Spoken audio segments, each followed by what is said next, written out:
अस्सलामुअलैकुम स्टूडेंट्स। आज हम नाइन्थ क्लास की फिजिक्स के चैप्टर नंबर 2 का लेक्चर नंबर 31 पढ़ेंगे, जो कि पेज नंबर 54 पर मौजूद है। और आज का हमारा टॉपिक है प्रॉब्लम 2.7 सॉल्व करनी है, जिसमें लिखा हुआ है ए ट्रेन स्टार्टिंग फ्रॉम रेस्ट। एक ट्रेन जो है वो रेस्ट से स्टार्ट करती है, एक्सेलरेट्स यूनिफॉर्मली, उसमें यूनिफॉर्म एक्सेलरेशन प्रोड्यूस होता है, and attains A velocity of 48 kilometre per hour in 2 minutes. कि वो रेस्ट से स्टार्ट करती है, यानी उसकी इनिशियल वेलोसिटी 0 है, और 2 मिनट का टाइम गुजरने के बाद उसकी वेलोसिटी जो है वो 48 किलोमीटर पर आवर हो जाती है, यानी इस दौरान उसकी वेलोसिटी इंक्रीज हुई है। फिर क्या होता है, it travels at this speed for 5 minutes. फिर वो 5 मिनट तक इसी स्पीड के साथ ट्रेवल करती है, यानी इन 5 मिनटों में उस ट्रेन की स्पीड जो है वो यूनिफॉर्म रही है, चेंज नहीं हुई। Finally it moves with uniform retardation. फिर उसमें यूनिफॉर्म रिटार्डेशन होता है, यानी उसका एक्सेलरेशन नेगेटिव होता है, उसकी वेलोसिटी डिक्रीज होती है, and is stopped after 3 minutes. और 3 मिनट गुजरने के बाद वो स्टॉप हो जाती है, यानी इन 3 मिनटों में उसकी वेलोसिटी डिक्रीज हुई है। पहले 2 मिनटों में उसकी वेलोसिटी इंक्रीज हुई, अगले 5 मिनटों में उसकी वेलोसिटी यूनिफॉर्म रही, और आखिरी 3 मिनटों में उसकी वेलोसिटी डिक्रीज हुई है। ये 3 पोर्शन बन जाएंगे इस सवाल के। करना क्या है, find the total distance travelled by the train. उस ट्रेन ने कितना टोटल डिस्टेंस ट्रेवल किया है वो आपने फाइंड करना है। तो इसका जो डाटा है वो हम एक डायग्राम सी बनाकर समझने की कोशिश करते हैं। मैं आपको बताता हूँ। ये कोई भी पॉइंट ए है जो कि स्टार्टिंग पॉइंट है। यहाँ पर इसकी इनिशियल वेलोसिटी जो है वो 0 है। यहाँ से वो ट्रेन मूव करना स्टार्ट करती है, और 2 मिनट का टाइम गुजरने के बाद उस ट्रेन की वेलोसिटी जो है वो 48 किलोमीटर पर आवर हो जाती है बी पॉइंट पर आके।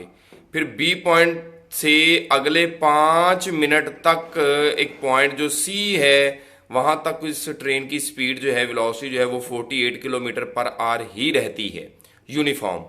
यानी सी पॉइंट पर आकर भी उसकी वेलोसिटी 48 किलोमीटर पर आवर ही है। और फिर यहां से उसकी वेलोसिटी डिक्रीज होना शुरू होती है, और 3 मिनट गुजरने के बाद उसकी वेलोसिटी डिक्रीज होते होते 0 हो जाती है, और वो स्टॉप हो जाती है। अपने total distance from A to D मालूम करना है, जिसको हम एस से डिनोट करेंगे टोटल डिस्टेंस को। तो हम टोटल डिस्टेंस एक ही बार मालूम नहीं कर पाएंगे। हमें क्या करना होगा, ए से लेके बी तक का डिस्टेंस अलहदा मालूम करना होगा, उसको S1 का नाम दे देंगे। बी से लेके सी तक का डिस्टेंस अलहदा मालूम करना होगा, उसे हम S2 का नाम देंगे। सी से लेके डी तक का डिस्टेंस अलहदा मालूम करना होगा, उसको S3 का नाम देंगे। फिर तीनों को ऐड करेंगे तो टोटल डिस्टेंस आ जाएगा। तो 1 बाई 1 करके फाइंड करते हैं। सबसे पहले from A to B motion. याद रहे कि from A to B motion में जो वेलोसिटी ए पर है वो इनिशियल होगी, जो बी पर है वो फाइनल होगी। तो इनिशियल वेलोसिटी आ गई 0 मीटर पर सेकंड, फाइनल वेलोसिटी आ गई 48 किलोमीटर पर आवर। और इसको ऐसे यूनिट में कन्वर्ट करते हैं, 1000 से मल्टीप्लाई 3600 से डिवाइड, सॉल्व करेंगे तो ये आ जाएगा 13.333 मीटर पर सेकंड। ये आ गई इसकी फाइनल वेलोसिटी। इस पोर्शन में टाइम जो है वो 2 मिनट का है, इसको 60 से मल्टीप्लाई करवाया तो ये सेकंड में कन्वर्ट हो गया। डिस्टेंस हमने फाइंड करना है, जिसको हमने S1 का नाम दिया हुआ है। फार्मूला वही लगेगा S फाइंड करने का, सिर्फ डिफ्रेंशिएट करने के लिए हमने 1 2 3 लगाया है। तो ये आ जाएगा S1 is equal to VAV multiply by T, और VAV का फार्मूला था VF प्लस VI ओवर 2। ये VAV का फार्मूला यहाँ पर पुट किया तो ये S1 का फार्मूला बन गया VF plus VI over 2 multiply by T. इसमें वैल्यूज पुट कर दी, और वैल्यूज पुट करके सॉल्व किया। ये 120 को 2 पे डिवाइड करवाया, बाकी 60 आ गया। 13.333 को मल्टीप्लाई करवाया 60 के साथ, तो हमारे पास आंसर आ गया राउंड ऑफ करके 800 मीटर। यानी ए से लेके बी तक उस ट्रेन ने 800 मीटर का डिस्टेंस कवर किया। अब फ्रॉम बी टू सी में इसकी वेलोसिटी यूनिफॉर्म रही है। From B to C motion uniform velocity है, जिसको हम VAV से डिनोट करेंगे। 48 किलोमीटर पर आवर है, इसको मीटर पर सेकंड में कन्वर्ट करेंगे जैसा कि ऊपर किया है। ये इतना आंसर आ जाएगा। टाइम जो है वो 5 मिनट दिया गया है, 60 से मल्टीप्लाई करवा के इसको सेकंड में कन्वर्ट करवाएंगे। डिस्टेंस हमने फाइंड करना है, फार्मूला हम वही अप्लाई करेंगे, S is equal to VAV multiply by T. दोनों की वैल्यूज पुट करके मल्टीप्लाई किया तो राउंड ऑफ करके आंसर आ गया 4000 मीटर।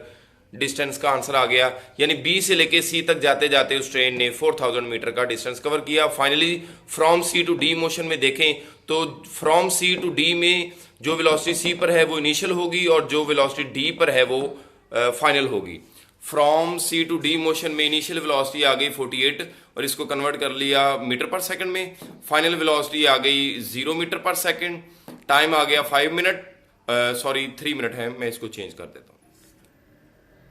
हाँ जी, ये 3 मिनट आ गया। 3 को 60 से मल्टीप्लाई करवाया तो ये सेकंड में कन्वर्ट हो गया टाइम। और हमने फाइंड डिस्टेंस ही करना है, फार्मूला वही अप्लाई करेंगे। S is equal to V A V multiply by T.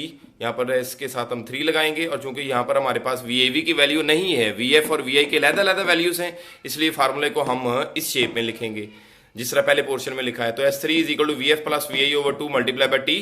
तो इसमें हम वैल्यूज पुट करेंगे, सॉल्व करेंगे तो ये आंसर आ जाएगा 1200 मीटर, तीसरे पोर्शन का डिस्टेंस। अब हमने तीनों पोर्शंस का डिस्टेंस फाइंड कर लिया।